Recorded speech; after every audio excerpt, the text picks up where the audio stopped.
আজকের বাংলা খবরে আপনাদের স্বাগতম। শুরুতেই সংবাদ শিরোনাম। শেখ হাসিনাকে প্রধানমন্ত্রীর আসনে বসিয়ে ঘরে ফিরে যাব ডক্টর হাসান মাহমুদ। নৌকায় ভোট দিয়েছেন বলেই দেশে এত উন্নয়ন শেখ হাসিনা। শেখ হাসিনাকে পরিবারসহ আদালতে হাজির হতে গ্যাজেট প্রকাশ। পুশ ইন করতে হলে হাসিনা ও তার দোসরদের পাঠান নাহিদ। এখন বিস্তারিত।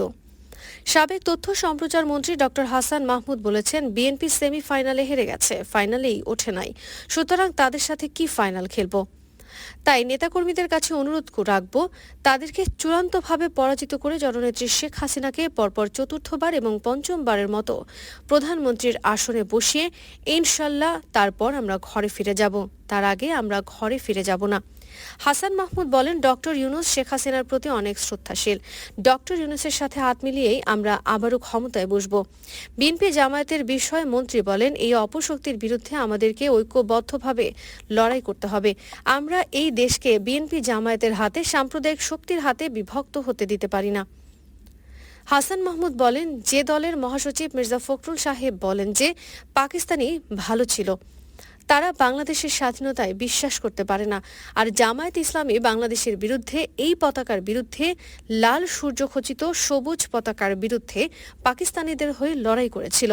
এই দেশের মানুষকে হত্যা করেছিল, হত্যাযজ্ঞের সাথে যুক্ত ছিল। তারা হচ্ছে বিএনপির প্রধান শরিক। এদিকে আওয়ামী লীগের নির্বাচনী প্রতীক নৌকায় ভোট দেওয়ার ফলেই দেশে এত উন্নয়ন হয়েছে বলে দাবি করেছেন দলটির সভাপতি ও প্রধানমন্ত্রী শেখ হাসিনা। আজ সোমবার সকাল 10:30টায় পানি সম্পদ মন্ত্রণালয়ের ৮০টি সমাপ্ত উন্নয়ন প্রকল্প এবং পুনঃখননকৃত ৪৩০টি ছোট নদী, খাল, জলাশয়ের শুভ উদ্বোধন এবং নতুন অনুমোদিত ২০টি উন্নয়ন প্রকল্পের ভিত্তিপ্রস্তর স্থাপনের অনুষ্ঠানে প্রধান অতিথি হিসেবে গণভবন হতে ভার্চুয়ালি সংযুক্ত হয়ে তিনি এসব কথা বলেন। কোনোভাবেই যেন পানি সম্পদ দূষিত না হয়, এ আহ্বান জানিয়ে প্রধানমন্ত্রী বলেছেন, নদী যেন দূষণ না হয়।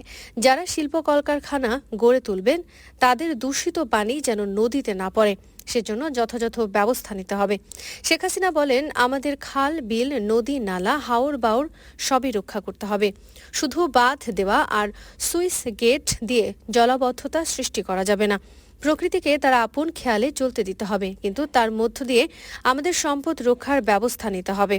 সরকার প্রধান বলেন, ইতোমধ্যে আমরা ৯৮% মানুষকে সুপেয় পানি দিতে সক্ষম হয়েছি।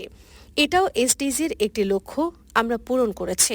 শেখ হাসিনা বলেন, আপনারা লঞ্চ, স্টিমার, স্পিড বোটে যান বা নৌপথে চলেন, কোনো কিছুই খেয়েই নদীর মধ্যে ফেলে দেন।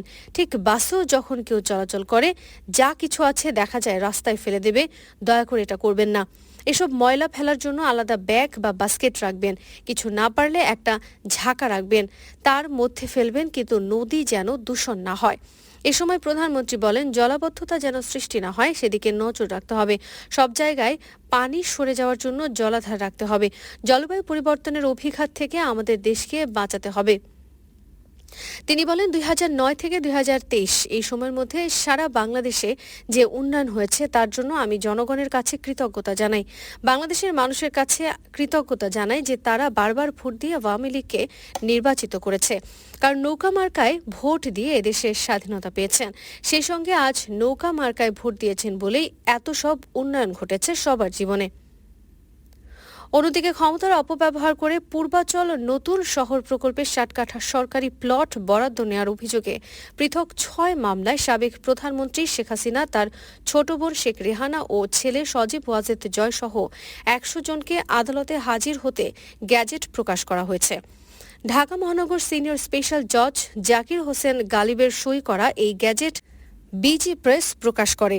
গ্যাজেটে উল্লেখ করা হয়েছে, তফসিল বর্ণিত আসামিদেরকে জানানো যাচ্ছে যে যেহেতু তাদের বিরুদ্ধে গ্রেফতারি পরোয়ানা জারি রহিয়াছে, সেহেতু এই কোর্ট বিশ্বাস করার যুক্তিসঙ্গত কারণ রয়েছে যে তারা গ্রেফতার ও বিচারে সোপর্দকরণ এড়াইবার জন্য আত্মগোপন করিয়াছেন এবং তাহাদের আশু গ্রেফতারের সম্ভাবনা নাই। যেহেতু ১৯৫৮ সালের ক্রিমিনাল ল অ্যামেন্ডমেন্ট অ্যাক্ট ৬-১৩ ধারা বিধান অনুসারে তফসিল বর্ণিত মামলায় তাহাদেরকে আগামী ধার্য তারিখের মধ্যে এই কোর্টে হাজির হতে নির্দেশ দেওয়া হইয়াছে। অন্যথায় আপনাদের অনুপস্থিতিতেই বিচার কার্য সম্পন্ন করা হবে। এর আগে 1 জুলাই বিচারক গ্যাজেট প্রকাশের আদেশ দেন ঢাকা মহানগর সিনিয়র স্পেশাল জজ জাকির হোসেন গালিব। মামলাগুলোর পরবর্তী শুনানি 20 জুলাই। বিষয়টি বাসেসকে নিশ্চিত করেছেন দুদক প্রসিকিউটর মীর আহমেদ আলী সালাম। তিনি বলেছেন, প্লট বরাদ্দে দুর্নীতির 6টি মামলায় গ্যাজেট প্রকাশের জন্য নির্দেশ দিয়েছেন আদালত। বিজে প্রেস থেকে গ্যাজেট প্রকাশিত হয়েছে। আগামী 20 জুলাই মামলাগুলোর তারিখ ধার্য হয়েছে। এ তারিখের মধ্যে আসামিরা আদালতে হাজির না হলে তাদের অনুপস্থিতিতে বিচারিক কার্যক্রম শুরু হবে।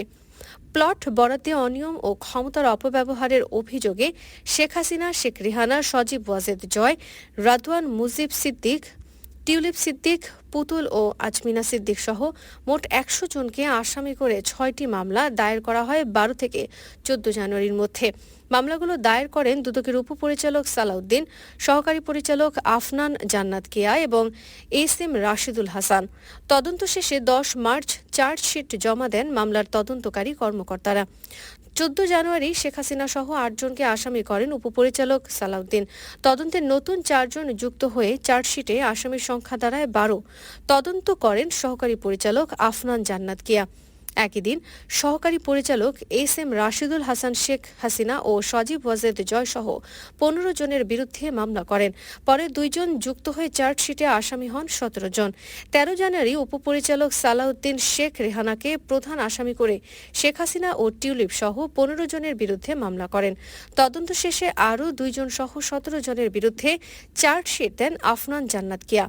আজমিনা সিদ্দিককে প্রথম আসামি করে 13 জানুয়ারি সহকারী পরিচালক আফনান জান্নাত কিয়া শেখ হাসিনা ও টিউলিপ সহ 16 জনের বিরুদ্ধে মামলা করেন। পরে আরও 2 জন যুক্ত হয়ে চার্জশিটে আসামি হন 18 জন। একই দিন সহকারী পরিচালক এস.এম. রাশিদুল হাসান, রাদওয়ান মুজিব সিদ্দিক, টিউলিপ ও শেখ হাসিনা সহ 16 জনের বিরুদ্ধে মামলা করেন। তদন্ত শেষে আরও 2 জন যুক্ত হয়ে চার্জশিট দেওয়া হয় 18 জনের নামে। শেষে 12 জানুয়ারি আফনান জান্নাত কিয়া বাদী হয়ে শেখ হাসিনা ও পুতুল সহ 16 জনের বিরুদ্ধে মামলা করেন। তদন্ত শেষে আরও 2 জন যুক্ত হয়ে চার্জশিট জমা দেন মোট 18 জনের নাম। এই মামলায় সাক্ষী রাখা হয়েছে 16 জনকে। অপরদিকে জাতীয় নাগরিক পার্টির আহ্বায়ক নাহিদ ইসলাম বলেছেন, সীমান্তে ভারতের সীমান্তরক্ষী বাহিনী দ্বারা বিদেশের মানুষজনকে হত্যা করা হয়। গত 50 বছরে সীমান্ত হত্যা কোনো সরকার বন্ধ করতে পারেনি। তিনি বলেন, আমরা দেখেছি যে বর্ডার থেকে ভারত থেকে অবৈধভাবে পুশিং করা হচ্ছে। আমি স্পষ্টভাবে বলতে চাই, এটি হাসিনার বাংলাদেশ নয়, ছাত্র জনতার বাংলাদেশ। যদি পাঠাতে হয় তাহলে শেখ হাসিনাকে পাঠান, ফ্যাসিস্টদের দোসরদের পাঠান। আমরা জুলাই গণ অভ্যুত্থানের বিচারের আওতায় নিয়ে আসব। নাহিদ ইসলাম বলেন, সারা দেশে এনসিপির উদ্যোগে শুরু হয়েছে জুলাই পদযাত্রা। আপনাদের এলাকার কৃতি সন্তান সার্জিস আলম পঞ্চগড়ের নানা সমস্যা তুলে ধরেছেন। পঞ্চগড়ের স্বাস্থ্যসেবা নানা দুর্নীতির অনিয়ম নিয়ে কথা বলেছেন। আমরা চেষ্টা করছি আপনাদের সমস্যা নিয়ে কাজ করতে।